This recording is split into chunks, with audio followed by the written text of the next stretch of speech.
नमस्कार दोस्तों, मैं भानवी स्वागत करती हूँ आपका अपने चैनल में। एक बहुत ही प्रचलित कहावत है और आपने सुनी भी होगी कि धन सब कुछ नहीं है लेकिन बहुत कुछ ज़रूरी है। जी हाँ, आज हम बात करेंगे धन संबंधी, धन, मनी, प्रॉस्पेरिटी, अबंडेंस, इस सब के बारे में हम बात करेंगे। तो उससे पहले मैं आपसे कुछ प्रश्न पूछना चाहूँगी। क्या आप बहुत मेहनत करते हुए भी पर्याप्त धन नहीं कमा पा रहे हैं, या फिर आप बहुत ज़्यादा स्ट्रगल कर रहे हैं अपने जॉब से रिलेटेड या अपने बिजनेस से रिलेटेड, या फिर आपके पास पैसा आता तो है लेकिन उस रुकता नहीं है, उसमें एक ठहराव नहीं है, या फिर आपके पास पर्याप्त धन ही नहीं है अपनी जीविका को अर्जित करने का या जीविका चलाने के लिए। इनमें से अगर कोई भी समस्या है तो इस वीडियो को ज़रूर ध्यान से सुनिए। हमें अपनी जीविका चलाने के लिए पर्याप्त धन की ज़रूरत होती है और कई बार हम वो धन अर्जित नहीं कर पाते हैं, तब हम बहुत सारी समस्याओं का सामना करना पड़ता है और उस वक्त हम अपने आप को बहुत ही ज़्यादा बेबस महसूस करते हैं। लेकिन इसके पीछे कई बार कई कारण हो सकते हैं, वो हम एक एक करके डिस्कस करेंगे। सबसे पहला है हमारा बिलीफ सिस्टम। बिलीफ मतलब हमारा जो विश्वास है। कई बार हमें लगता है कि ये जो धन है ये मेरे लिए है ही नहीं, या मैं धन कमा ही नहीं सकता, ये जो धन है वो अमीरों के लिए ही है, ये धन के लिए है।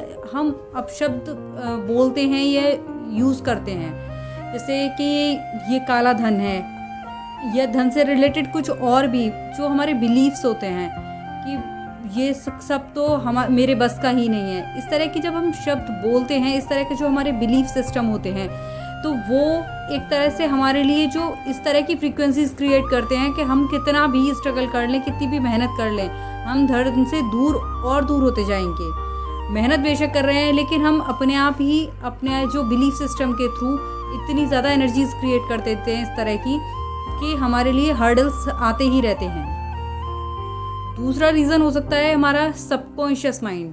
सबकॉन्शियस माइंड अर्थात जब हम किसी भी बात को जब बहुत लंबे समय तक लगातार सोचते हैं, उसे महसूस करते हैं या फिर बोलते रहते हैं, उसका रिपीटिशन हमारे माइंड में चलता रहता है, तब वो जाने अनजाने हमारे एक सबकॉन्शियस माइंड का पार्ट बन जाता है। हमारे न्यूरॉन पैटर्न्स इस तरह के क्रिएट हो जाते हैं कि वो हमारे ब्रेन का एक हिस्सा बन जाता है और उसी तरह की फिर वो सिचुएशंस हमारी लाइफ में क्रिएट करता है। जब हमारा ये बिलीफ होता है ना कि लगातार होता है कि मैं तो कभी पैसा कमा ही नहीं सकता, ये पैसा मेरे लिए नहीं है, ये इस तरह के कोई भी जब हम रॉन्ग बिलीफ लगातार बहुत लंबे टाइम तक सोचते रहते हैं, क्रिएट करते हैं, तब ये हमारे सबकॉन्शियस माइंड का पार्ट बन जाता है। ये बात आप हमेशा ध्यान रखिएगा।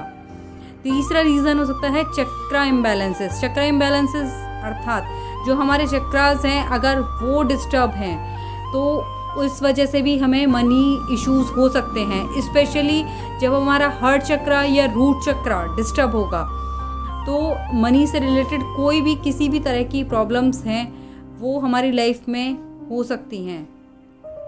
इसके बाद last but not the least, मतलब जो कि बहुत इम्पॉर्टेंट है, वो है एनर्जी डिस्टर्बेंस।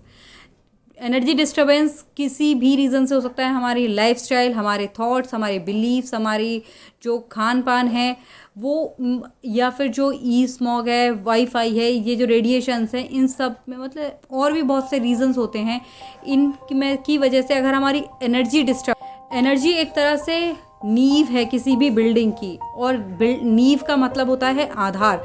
जब किसी भी बिल्डिंग का जो नींव है उसका आधार मजबूत होता है तो बिल्डिंग ऑटोमेटिकली मजबूत होती चली जाती है। और जो अगर नींव ही कमज़ोर हो ना तो ऊपर से हम कितनी भी स्ट्रॉन्ग बिल्डिंग बना लें, वो ढहनी ही ढहनी है, गिरनी ही गिरनी है। इसलिए हमारा जो एनर्जी करेक्शन होना है ज़रूरी है, वो बहुत ज़रूरी है। कई बार हमारे जब एनर्जी करेक्ट की जाती है, जब हमारे एनर्जी करेक्शन होते हैं, हमारे जो अलाइनमेंट हो जाता है हमारे एनर्जी का, तब जो इस तरह के जो इश्यूज़ होते हैं, इस तरह की जो प्रॉब्लम्स होती हैं, वो ऑटोमेटिकली सॉल्व हो जाती हैं। तो एनर्जी पे हमेशा फोकस रखिए। एनर्जी करेक्शन करना बहुत ज़रूरी है। टाइम टू टाइम उसे चेक करते रहिए, या फिर आप कई बार अगर इस तरह की प्रॉब्लम्स आप फेस कर रहे हैं तो आप किसी हीलर के थ्रू भी एनर्जी करेक्शंस करवा सकते हैं। या फिर अगर आपको इस तरह की फाइनेंशियल्स कोई भी प्रॉब्लम है तो आप मुझसे भी कांटेक्ट कर सकते हैं, मैं आपकी इसमें हेल्प कर सकती हूँ। ठीक है, तो आप मुझे मेरे दिए गए नंबर पे कॉल या मैसेज भी कर सकते हैं। धन्यवाद।